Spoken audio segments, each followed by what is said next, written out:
Apakah suara dan gambar saya bisa diterima dengan baik? Bisa, Pak. Bisa ya, baik. Baik, bismillahirrahmanirrahim. Assalamualaikum warahmatullahi wabarakatuh. Selamat pagi, salam sejahtera bagi kita semua. Pada kesempatan hari ini kita melanjutkan perkuliahan filsafat ilmu dan logika terkait dengan materi pertemuan ke-10 yaitu logika dan asas pemikiran. Pada pertemuan kali ini kita melanjutkan tentang logika dan asas pemikiran. Ya. Kita coba untuk mengulang kembali apa yang dimaksud dengan logika, ya, di mana minggu yang lalu pertemuan yang sebelumnya kita sudah membahas tentang logika. Logika itu adalah akal pikiran, ya, di mana logos itu memiliki arti kata pikiran. Ya. Kita membahas sekilas tentang logika. Ya. Logika adalah suatu pertimbangan akal atau pikiran yang diutarakan lewat kata dan dinyatakan dalam bahasa. Pikiran adalah produk proses berpikir. Ya. Proses berpikir inilah yang menjadi objek kajian logika. Ini mengingatkan pembahasan yang kemarin, pengenalan logika. Ya. Kemarin juga sudah dikatakan bahwa dalam logika metode dalam prinsip digunakan untuk membedakan antara alasan yang benar dengan argumen yang salah.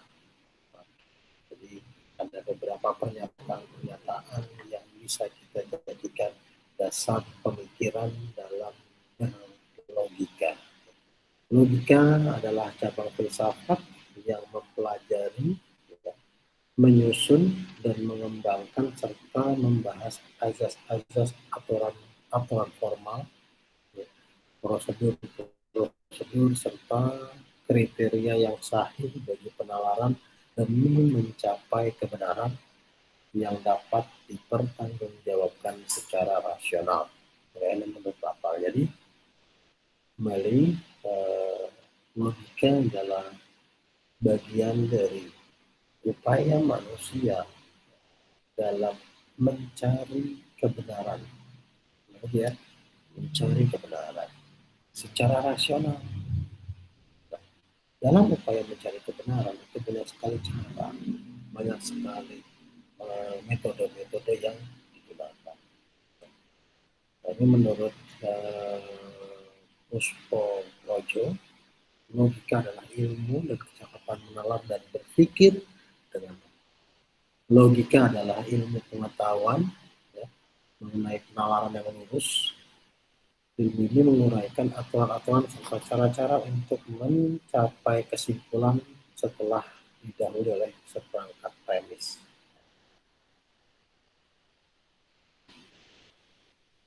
Mengingatkan, kemarin kita juga sudah membahas tentang apa yang dikatakan logika formal dan logika non formal.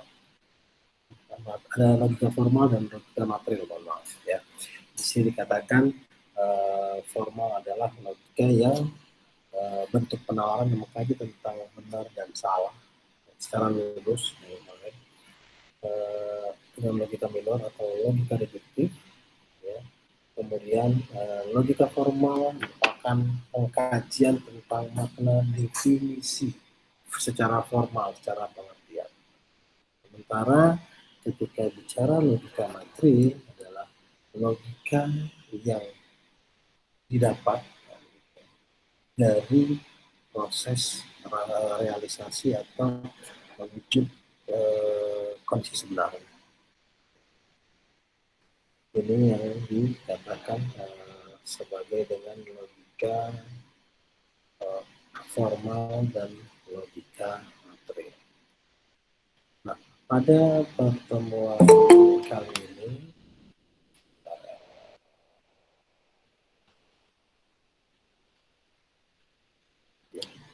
Pada pertemuan kali ini kita membahas tentang logika dan asas pemikiran.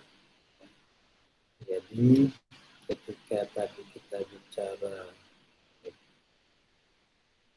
ini terlalu besar ya, bentar.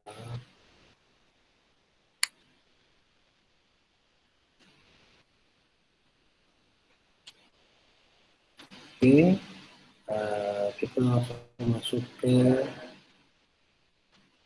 karena tadi asas pemikiran. Bicara asas pemikiran, kita dihadapkan dengan apa yang dikatakan sebuah kebenaran.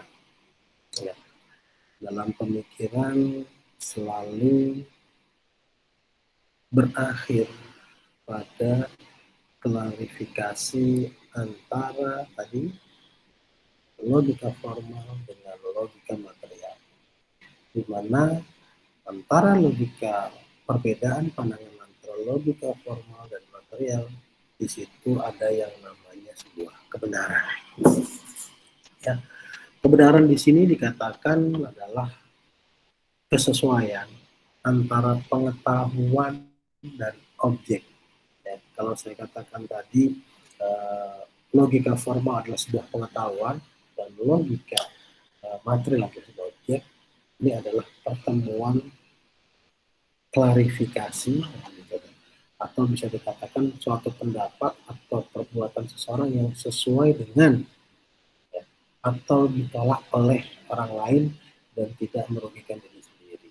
Nah, ini kita melihat bagaimana kita mengklarifikasi pemahaman, ya, pemahaman baik kita atau kelompok atau secara kolektif dan universal yang mengklarifikasi sebuah pengetahuan dan objek, sebuah definisi dan kondisi di lapangan. Kebenaran adalah lawan dari kekeliruan yang merupakan objek dan pengetahuan yang tidak sesuai. Jadi, manakala pengetahuan atau persepsi kita itu sama dengan objek material atau kenyataan di lapangan, itu dapat dikatakan sebuah kebenaran. Tapi manakala itu tidak sesuai, maka dikatakan dengan sebuah kekeliruan. Misal, ya, sebuah roda mobil berbentuk segitiga, itu sebuah pengetahuan. Tapi ketika kita melihat objek di lapangan, pada kenyataannya bahwa roda itu adalah berbentuk bunda. Ini adalah sebuah contoh tentang pengetahuan yang tidak sesuai dengan objek. Maka informasi tersebut dikatakan sebuah kekeliruan. Namun, saat dinyatakan bentuk roda adalah bundar dan terjadi kesesuaian, maka itu adalah merupakan sebuah kebenaran. Gitu ya. Jadi dapat kita ambil garis merahnya, ya, underline bahwa sebuah kebenaran merupakan kesesuaian antara pengetahuan dan objek. Nanti kita bisa bicara pengetahuan itu ada persepsi, dan lain sebagainya dan seterusnya. Kemudian pengetahuan yang benar adalah pengetahuan yang sesuai dengan objek, ya, yaitu pengetahuan yang objektif. Karena suatu objek memiliki banyak aspek, maka sulit untuk mencakup keseluruhan aspek. Tadi saya katakan, pengetahuan bukan hanya sekedar tahu, tetapi ada persepsi, ada anggapan, ada pengertian dan seterusnya. Ya, pengetahuan adalah berusaha untuk menggambarkan sebuah kebenaran dari objek tersebut.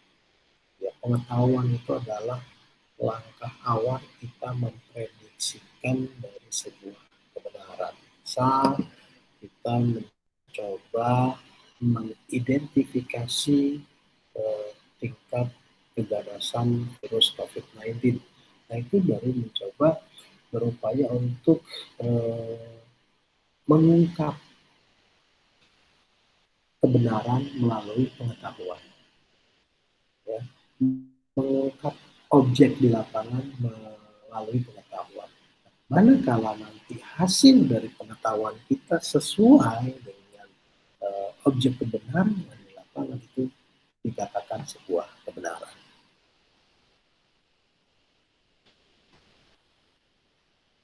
Di sini dikatakan ada kebenaran objektif, ya, ada kebenaran objektif.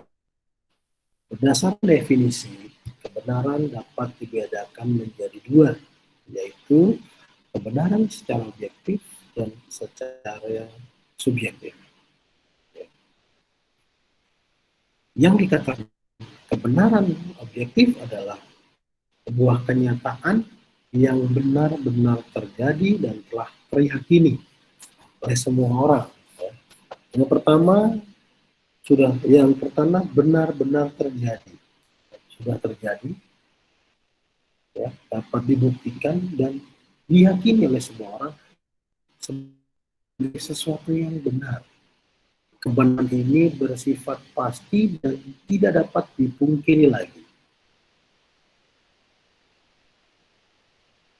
Ya.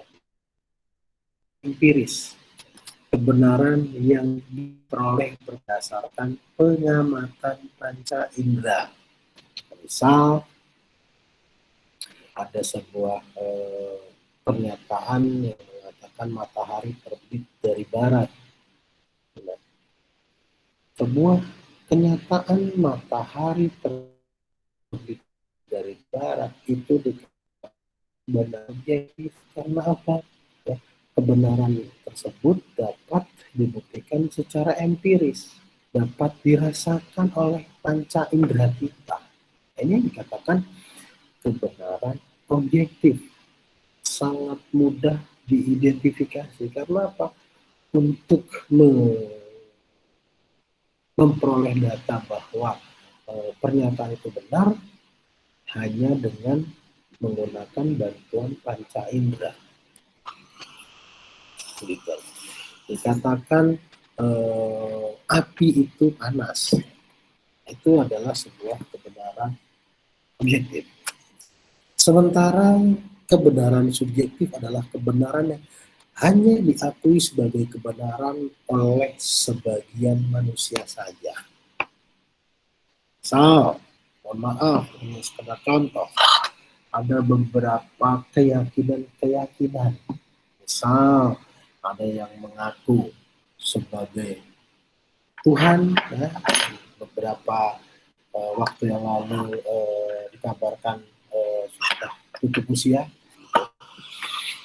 Kemudian ada yang mengaku sebagai Nabi ke-26, umpamanya, ya, contoh yang terjadi di sekitar kita, itu merupakan salah satu contoh kebenaran subjektif.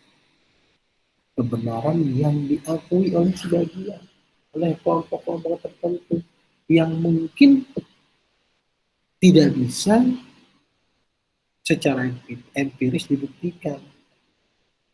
Karena belum tentu bukti kebenaran tersebut bisa diakui oleh semua orang. Begitu. Kebenaran subjektif ini lebih banyak terjadi pada gagasan-gagasan. Misal, sistem pemerintahan yang paling hebat di dunia adalah demokrasi. Itu adalah sebuah kebenaran yang subjektif, karena belum tentu di setiap belahan dunia menganggap sistem pemerintahan demokrasi itu adalah sebuah sistem yang paling baik dalam mengelola sebuah kebenaran. Manakala di terapkan di negara Tiongkok belum tentu dia bisa menerima sebuah kebenaran bahwa demokrasi itu adalah sistem pemerintahan yang paling baik di Tiongkok. Begitu pula ketika diterapkan di belahan Amerika, maka sebuah ide gagasan itu bisa dikatakan sebagian besar memiliki kebenaran yang subjektif. Nah, kebenaran subjektif ini yang terkadang dapat menghasilkan gesekan-gesekan.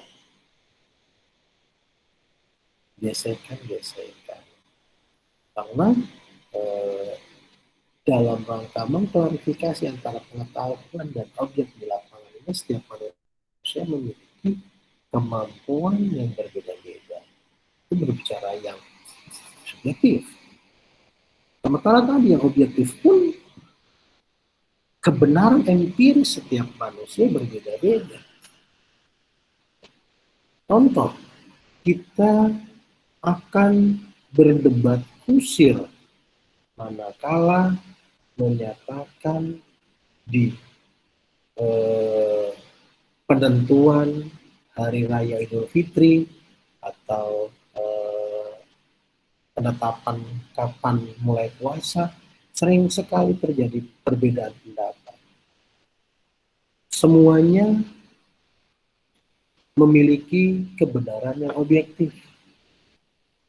Karena secara empiris, kedua metode baik hilal ya atau ruqyah ya, itu memiliki tingkat kebenaran yang sama.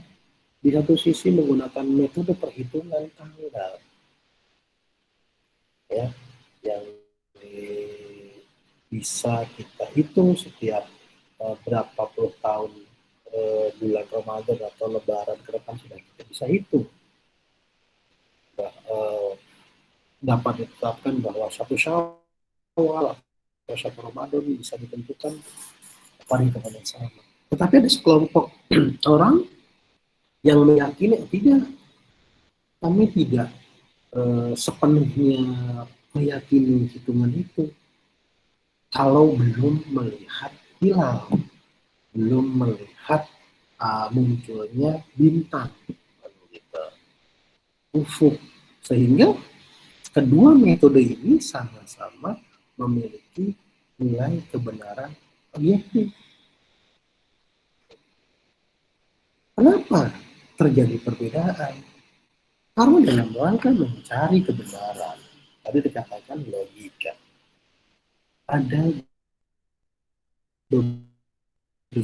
Ada beberapa cara, ada banyak sekali sudut pandang yang di dalamnya sama-sama melibatkan pengamatan panca indera.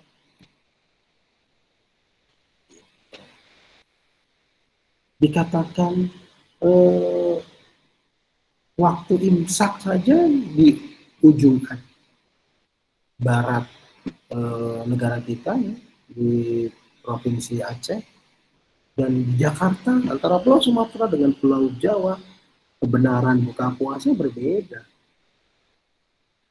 Di Jakarta 17.47, ya kan? Di Aceh bisa 18.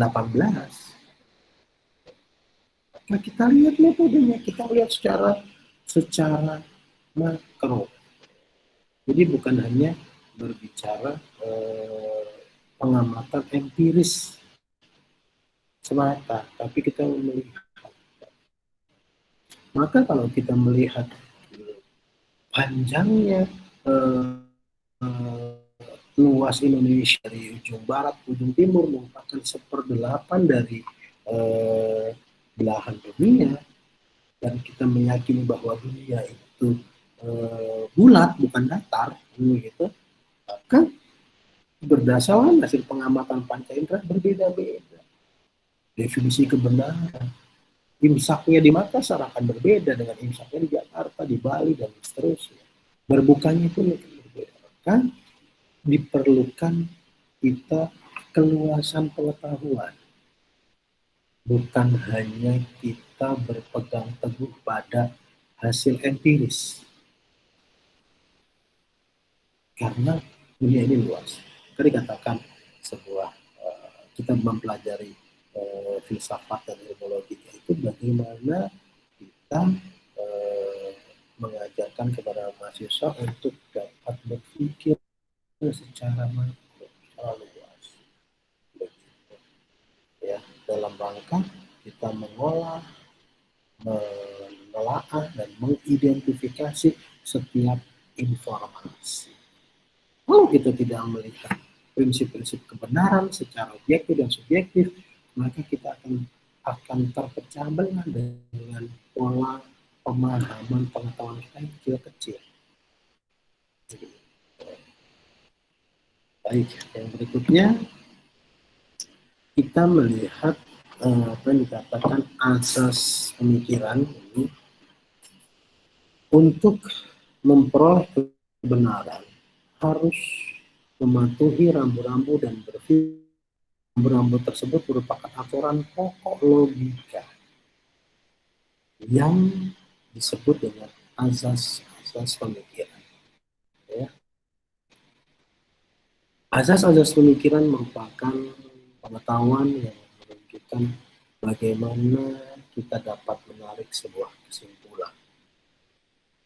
Azas pemikiran dapat dibagi menjadi dua, ada azas primer dan azas sekunder. Yang itu tadi kita bisa menarik jauh sebuah pengetahuan hingga detail sesuai dengan kebenaran objektif, dan juga kita harus bijaksana mengambil kesimpulan dalam rangka melihat perbedaan sudut pandang mencari kebenaran, perbedaan metode dalam mencari kebenaran. Kita juga harus memahami itu. Ya. Sementara dalam azas primer ada yang dikatakan azas identitas, kontradiksi, dan asas penolakan. Pemikiran ketiga.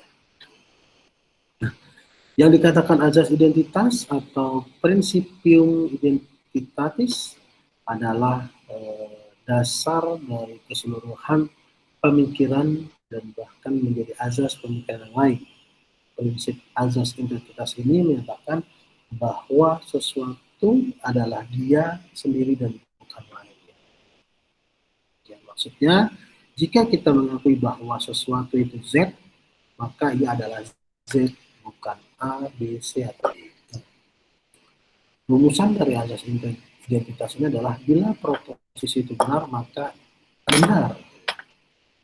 Proposisi adalah susunan kata yang memuat pemikiran.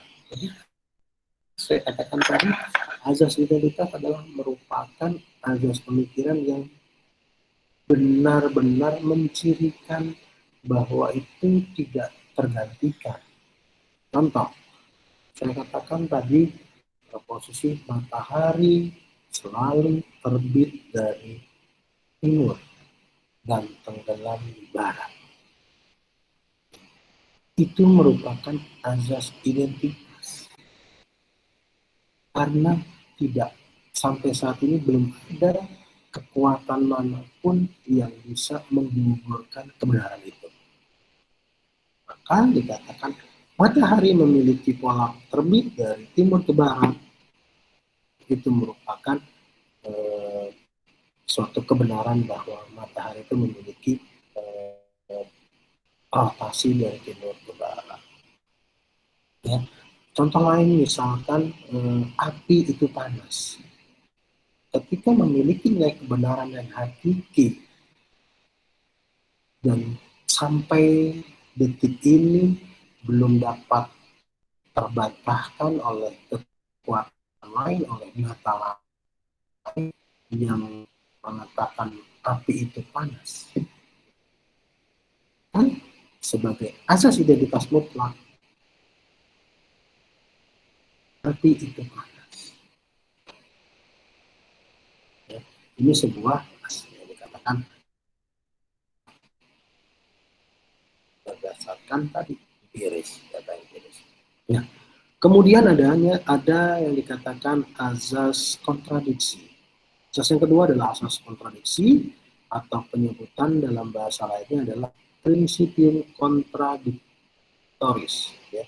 Asas ini memiliki prinsip dengan mengatakan bahwa pengingkaran sesuatu tidak mungkin sama dengan Tuhan. Jika kita mengakui bahwa sesuatu itu bukan A, maka tidak mungkin pada saat itu ia adalah A. Sebab realitas ini hanya satu, sebagaimana disebutkan dalam asas yang pertama tadi adalah asas identitas. Ya. Hal ini dapat kita jelaskan dengan kata lain bahwa dua kenyataan yang sama-sama kontradiktoris atau bertemu tidak mungkin bersama-sama secara simultan. Jika dirumuskan, asas kontradiksi ini berbunyi tidak ada proposisi atau pemikiran yang sekaligus benar dan salah. Maksudnya, tidak mungkin satu pemikiran itu mengandung unsur salah dan benar. Nah, dengan kata lain, proposisi itu kalau salah, proposisi itu kalau tidak salah ya benar, dan kalau tidak benar ya salah. Ini mengatakan bahwa kita tidak boleh memiliki pemahaman yang ambigu. Jadi tidak bisa dikatakan bahwa api itu kalau tidak panas ya dingin. Tidak mungkin. Selamanya api itu panas. Tidak mungkin dikontradiksikan.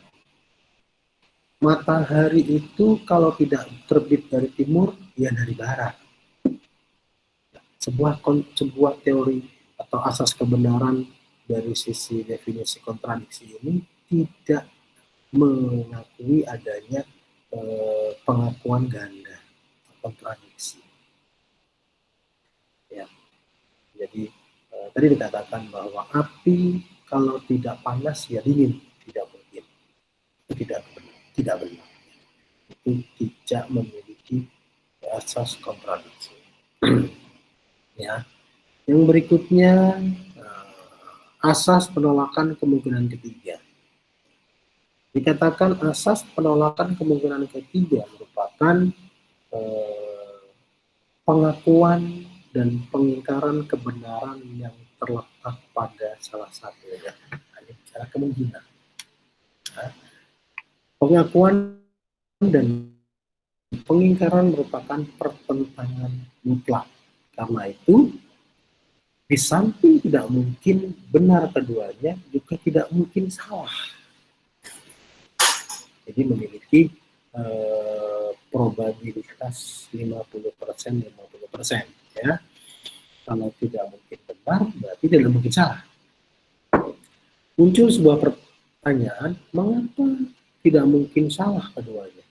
Bila pernyataan dalam bentuk positifnya salah, berarti ia memungkiri realitasnya. Atau dengan kata lain, realitas ini bertentangan dengan pernyataannya. Dengan begitu, maka pernyataan berbentuk ingkarlah yang benar. Karena inilah yang sesuai dengan realitas.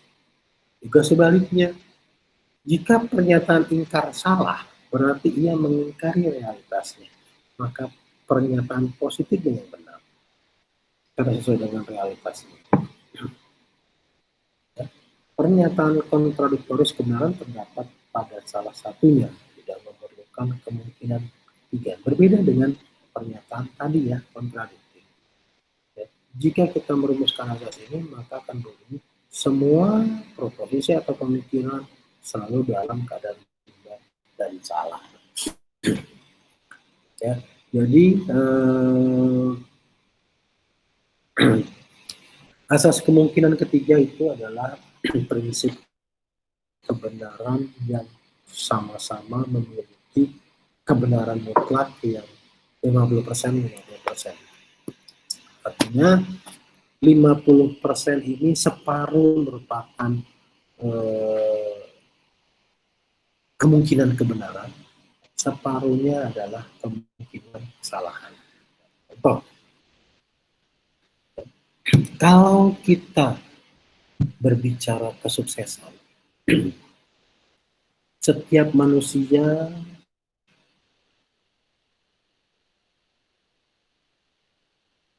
memiliki penolakan kemungkinan ketiga yang sama. Jadi setiap manusia 10% ya kebenaran dia akan sukses.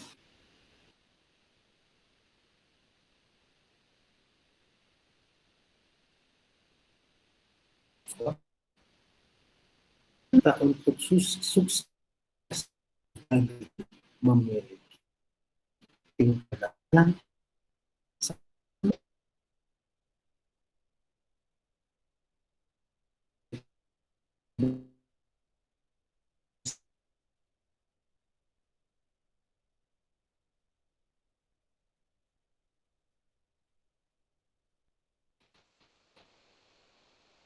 ya. Kemudian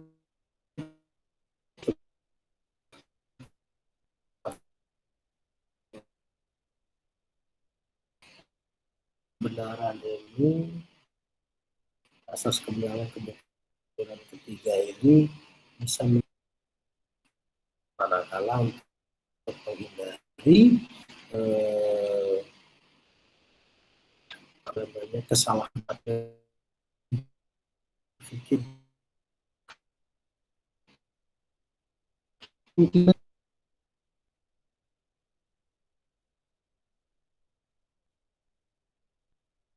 memiliki tingkat kebenaran 50% dibandingkan dengan perilaku kita dalam menyikapi perkembangan virus tersebut. Kemungkinan ini yang dikatakan asas kebenaran, asas penolakan kemungkinan. Baik, yang berikutnya adalah tadi dikatakan asas primer ya. Asas primer itu ada 3, ya. Ada identitas, kontradiksi, dan kemudian kita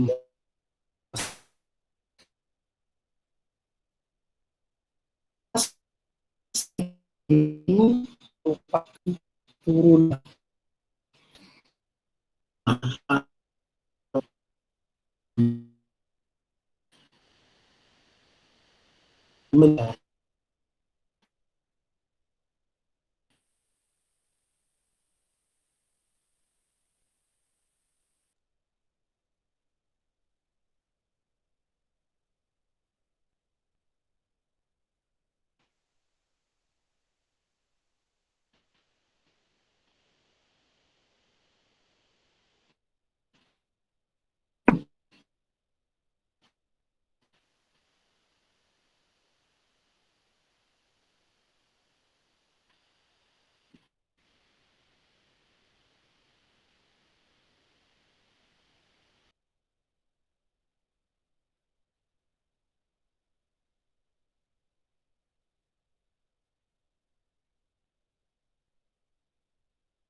Halo, tersambung kembali.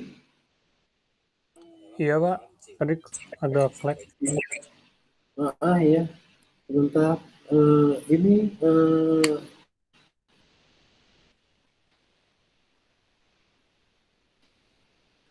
share screen lagi ya. Kita bicara tentang asas sekunder. Ya. Kita lanjutkan ya. Oke, Pak. Ya. Asas sekunder adalah merupakan turunan. Ya. Dikatakan tentang semua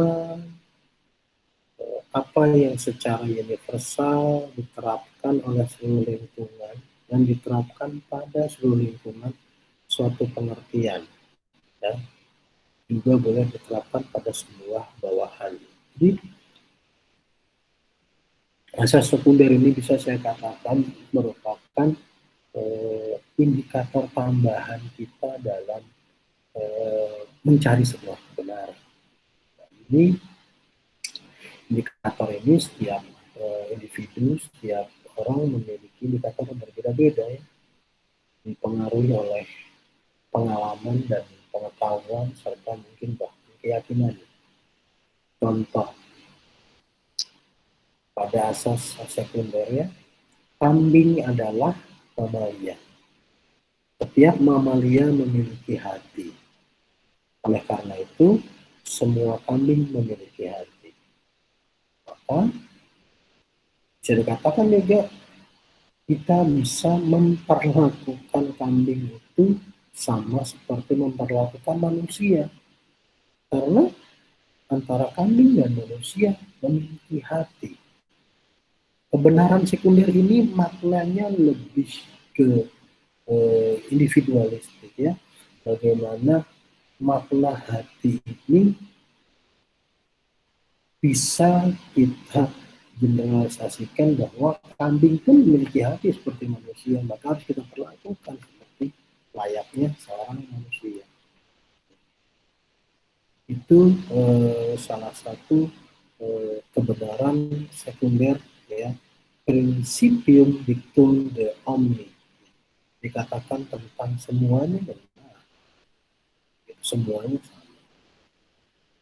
Nah yang kedua adalah asas tidak dikatakan tentang manapun juga, principium dictum de nullo, apa yang secara universal tidak dapat diterapkan pada suatu pengertian subjek juga tidak dapat diterapkan pada semua turunan bawahan.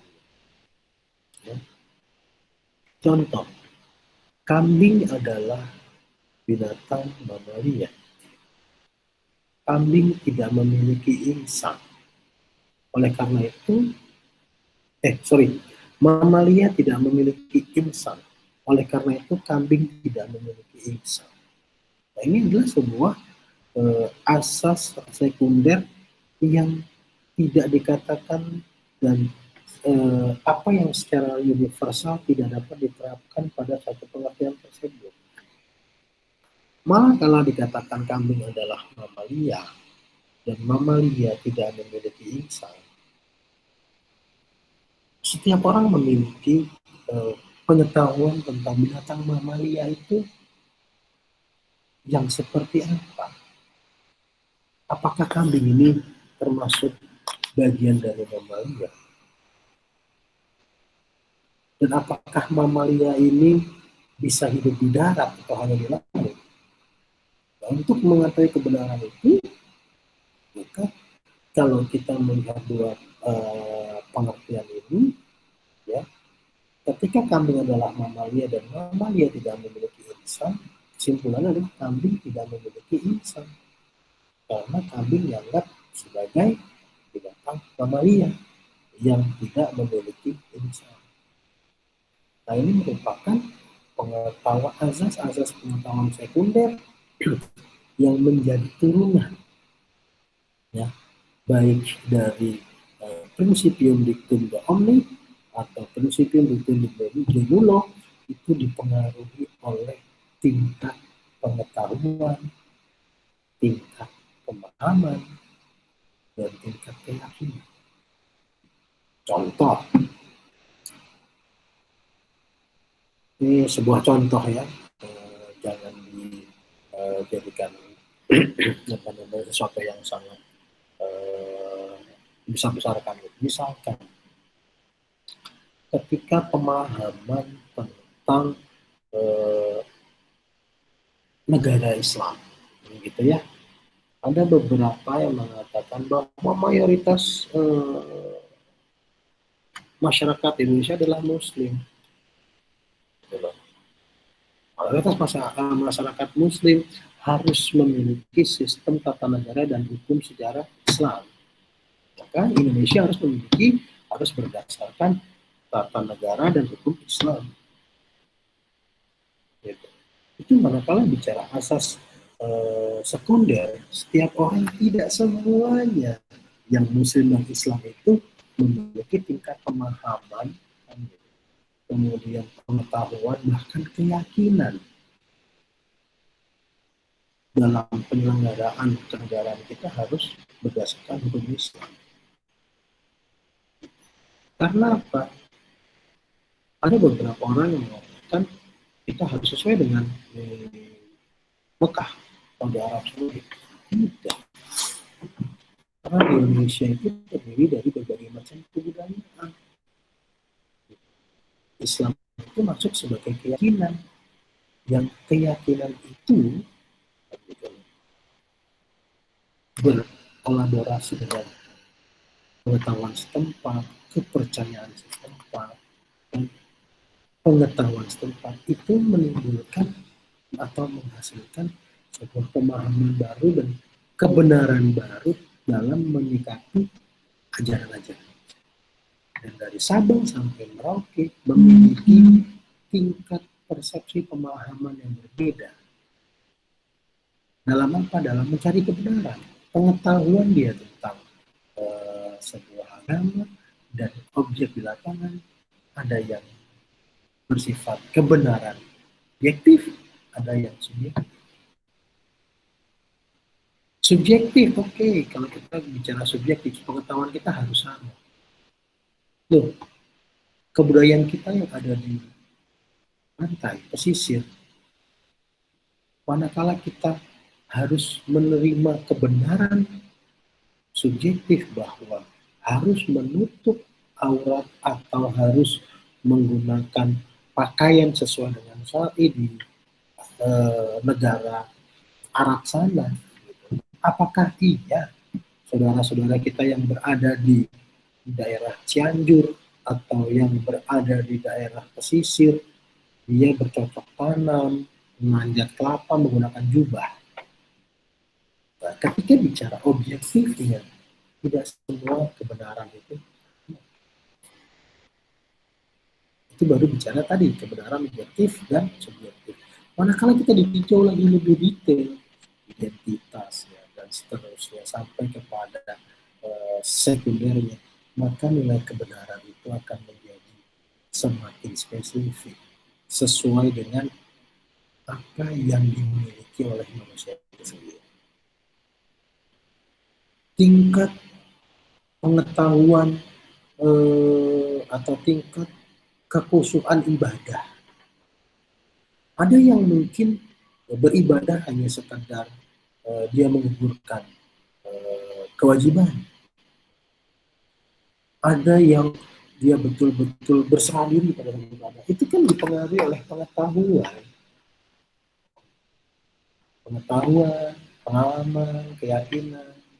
Nah, itu belum tentu sama, apalagi empiris. Jika kita bicara kebenaran, asas-asas kebenaran, ini tergantung kita bisa menyamakan frekuensi dari mana kita melihat. Maka kita sering sekali menemukan debat kusir karena tidak beranjak dari satu titik yang sama, tidak beranjak dari kita mencoba menyamakan persepsi identitasnya seperti apa, asas-asas kebenaran. Kalau kita bicara tadi dikatakan asas identitas kita bahwa satu titik matahari itu adalah sebuah benda yang bergerak dari timur pagi hari dan terbenam pada sore hari, itu akan menimbulkan sebuah kebenaran hati. Tetapi ketika kita bicara dari titik yang berbeda, satu sisi mengatakan bahwa satu Ramadan itu saya meyakini kebenaran dari hitungan tanggal, yang satu lain meyakini bahwa satu Ramadan atau satu Syawal itu diyakini berdasarkan penglihatan secara empiris hilal. Nah, ini tidak akan ketemu karena kita tidak menyamakan persepsi di awal. Maka itu akan terbentuk sebuah debat kusir yang tidak akan kunjung usai. Ya. Kemudian oke. Ini dikatakan menguji suatu penalaran atau jalan pikiran. Tujuan pemikiran manusia adalah mencapai pengetahuan yang benar. Nah, mencapai pengetahuan yang benar dari berbagai macam sudut pandang kita kumpulkan sampai tidak memiliki jawaban lagi. Itu adalah sebuah kebenaran sementara, manakala dia belum memiliki jawaban yang lain, yang selanjutnya. Api itu panas, tidak ada jawaban lain sampai detik ini. Itu kebenaran. Jadi kebenaran itu adalah sebuah kenyataan yang tidak memiliki jawaban lain. Salah satunya ya. Pengetahuan yang benar, ya, mencapai pengetahuan yang benar dan sedapat mungkin pasti. Tetapi kenyataannya, hasil pemikiran kesimpulan maupun alasan-alasan yang diajukan belum tentu benar. Dalam rangka mencari kebenaran, kita berbagai macam cara menggunakan metode untuk mencari sebuah kepastian. Gitu. Tapi manakala dalam mencari kepastian itu kita masih banyak sekali jawaban-jawaban, alasan-alasan yang belum tentu benar, itu kita masih saya katakan tadi, belum mencapai sebuah kebenaran. Kebenaran itu manakala sudah tidak ada lagi jawaban-jawabannya, tidak lagi alasan-alasan yang masih banyak tadi kemungkinan kontradiktif dan kemungkinan itu ya. Benar adalah sesuai dengan kenyataan. Jadi apabila yang dipikirkan itu betul-betul demikian, cocok dengan realitas. Untuk saat ini dikatakan sebuah kebenaran itu adalah sesuatu yang sesuai dengan kenyataan. Kita belum bicara ide, gagasan. Ya. Ide gagasan itu sesuatu kebenaran yang belum bisa dibuktikan. Dulu orang tidak percaya akan ada smartphone. Dulu belum dibuktikan kebenaran bahwa dengan partikel seluler gitu, bisa mengantarkan sebuah data tanpa harus menggunakan kabel. Itu gagasan ilmuwan beberapa puluh tahun lalu, belum bisa dipastikan kebenaran. Sekarang sudah menjadi kenyataan. Nah, kita belum bicara ide dan gagasan, ya, kita baru bicara bagaimana mencari sebuah kebenaran yang sedang berlangsung. Salah merupakan ketidaksesuaian dengan kenyataan. Jadi apabila apa yang dipikirkan atau dikatakan tidak cocok dengan realita yang sebenarnya itu dikatakan sebuah kesalahan. Ini menarik manakala kita bicara benar atau salah, ya. Jadi tergantung bagaimana kita menyikapi. Jadi ukuran untuk menentukan apakah suatu pemikiran atau ucapan itu benar atau tidak benar bukan dari rasa senang atau tidak senang, enak didengar atau tidak enak didengar, melainkan cocok atau tidak cocok dengan realitas atau fakta. Suatu hal atau peristiwa dibahas dengan semestinya. Misalnya, pandemi COVID-19 akan berakhir pada bulan Agustus 2020 kemarin ya. Kenyataannya hingga bulan Oktober pandemi akan berakhir. Maka ucapan atau penjelasan tersebut tidak benar atau salah. Betapapun saya menjelaskan, yakin atas ucapan tersebut atau biarpun dikemukakan dengan penuh keyakinan, dengan suara keras dan sebagainya, bahwa kenyataan pandemi COVID-19 masih terjadi hingga sekarang. Seperti contoh yang terbaru saat ini, berpolemik ya kemarin apakah blackout-nya KRI Nanggala itu disebabkan oleh human error atau kerusakan teknis atau ada faktor alam, itu belum menjadikan sebuah kebenaran. Karena apa? Tadi, realitas di lapangan, kenyataannya belum kita ya. Nah, untuk menguji suatu pemikiran, menguji sebuah pemikiran, ada 4 pertanyaan. Pertama, apa yang mau ditegaskan atau pokok pernyataan statement yang diajukan, dan selanjutnya kita sebut kesimpulan. Kesimpulan. Kemudian bagaimana hal itu dapat dibuktikan? Atas dasar apa orang sampai pada kesimpulan tersebut? Apa titik pangkalnya dan alasan-alasannya? Ini upaya kita untuk memahami dan mengerti sebuah kebenaran, sebuah fenomena yang ada ya. Bagaimana jalan pikiran yang mengaitkan alasan-alasan yang diajukan dan kesimpulan yang ditarik. Bagaimana langkah-langkah, kemudian apakah kesimpulan itu sah. Baru kita melihat langkah-langkahnya, metode berpikirnya seperti apa, data-data yang digunakan seperti apa. Kemudian, apakah kesimpulan itu atau penjelasan itu benar? Apakah pasti? Atau hanya mungkin benar? Atau sangat mungkin benar? Tadi, perlu adanya data dan fakta untuk mencocokkan antara pengetahuan dengan objek. Ya. 3 syarat pokok kesimpulan benar. Agar penelitian dapat menawarkan kesimpulan benar, ada 3 syarat pokok. Pertama, harus berpangkal pada kenyataan. Pemikiran kita harus berdasarkan pada kenyataan. Kemudian alasan-alasan yang dikemukakan harus tepat dan kuat. Dan tidak lupa bahwa alasan yang ketiga adalah jalan pikiran harus logis dan lurus. Itu merupakan syarat pokok sebuah kesimpulan. Baik, sampai di sini materi kita. Ada yang bisa kita diskusikan? Silakan.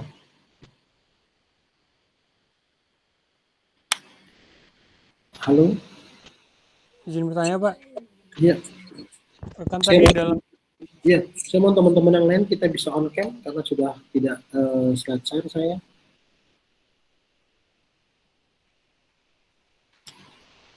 Ya, silakan Wahyu. Kan tadi dalam asas pemikiran itu, khususnya asas primer itu ada 3 ya, Pak. Asas identitas, kontradiksi, sama penolakan kemungkinan ketiga. Nah, saya dengar Pak ada info terbaru, tapi masih berkaitan yang tadi yang terakhir, kesimpulan yang benar. Alasan-alasan yang dikemukakan harus tepat gitu. Dalam bacaan yang saya baca itu ada prinsip yang keempat lagi, Pak. Ya. Yang ini tadi yang kesimpulan itu asas kecukupan alasan gitu. Nah, itu kenapa tidak masuk dalam ini, Pak? Prinsip yang di sini gitu. Terus itu dulu Pak sebentar, Pak. Ya. Masuk ke asas ya tadi ya. Iya, Pak. Kita bicara asas kecukupan alasan di dalam asas primer tadi. Ya. Asas kecukupan alasan itu masuk di dalam penolakan kemungkinan ketiga. Manakala kita berbicara tentang alasan. Karena alasan-alasan itu berada di dalam bagian kemungkinan. Gitu. Kemungkinan itu adalah sebuah cara berpikir yang berdasarkan dari alasan-alasan. Contoh, misalkan kita berbicara sore hari nanti akan hujan lebat, seperti kemarin ya. Nah, ini kemungkinan sore hari ini akan hujan lebat atau tidak, itu didasari oleh alasan-alasan yang kuat. Jadi ketika dikatakan BMKG mengatakan akan hujan lebat, itu kemungkinannya 50%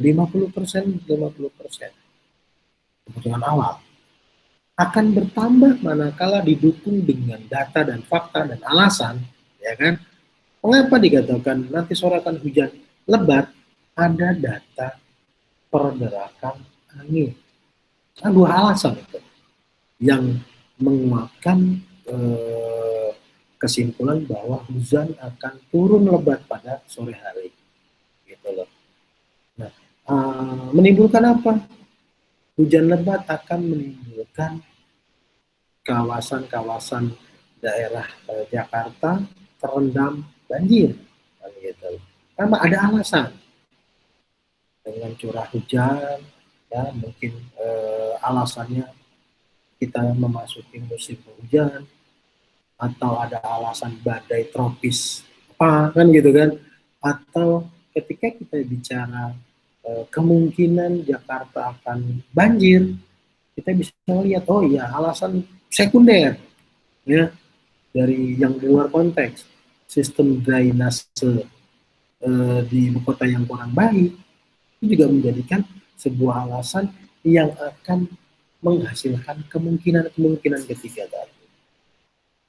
Perilaku penduduk Jakarta yang masih kurang sadar terhadap bahaya banjir, kesiapsiagaan, kurangnya koordinasi dengan pemerintah kepada sekitarnya, kan begitu. Itu asas sekunder itu nanti. Kalau bicara asas primernya tadi ya dikatakan hujan ya hujan, gitu. Kemudian kontradiktifnya tidak mungkin terjadi ya hujan dan tidak hujan, ya. Atau bisa jadi karena anginnya luar biasa, terkadang kan kita 10 menit hujan deras, tiba-tiba keluar matahari, ya. Kontradiktif itu bisa terjadi. Atau kemungkinan ketiga, mungkin saja memang betul-betul hujan dengan alasan-alasan yang memadahi tadi atau tidak. Begitu. Jadi bicara alasan itu ada di asas kemungkinan ketiga. Gitu. Oke, baik Pak. Terima kasih Pak. Penjelasannya. Ya, teman yang lain? Baik, kalau tidak ada saya akhiri ya, Ayo. Iya Pak, silakan Pak. Nah, saya akhiri pertemuan kita. Jangan lupa absennya diisi, ya. Di linknya sudah diisi ya. Baik, kalau sudah diisi, saya rasa cukup pertemuan kali ini. Ya, kita lanjutkan minggu depan. Ya, saya dengan materi yang selanjutnya. Baik, saya akhiri ya. Assalamualaikum warahmatullahi wabarakatuh. Waalaikumsalam warahmatullahi wabarakatuh. Waalaikumsalam. Pak, terima kasih Pak. Sama. Terima kasih Pak. Terima kasih Pak. Ya, jangan lupa saya akan apa namanya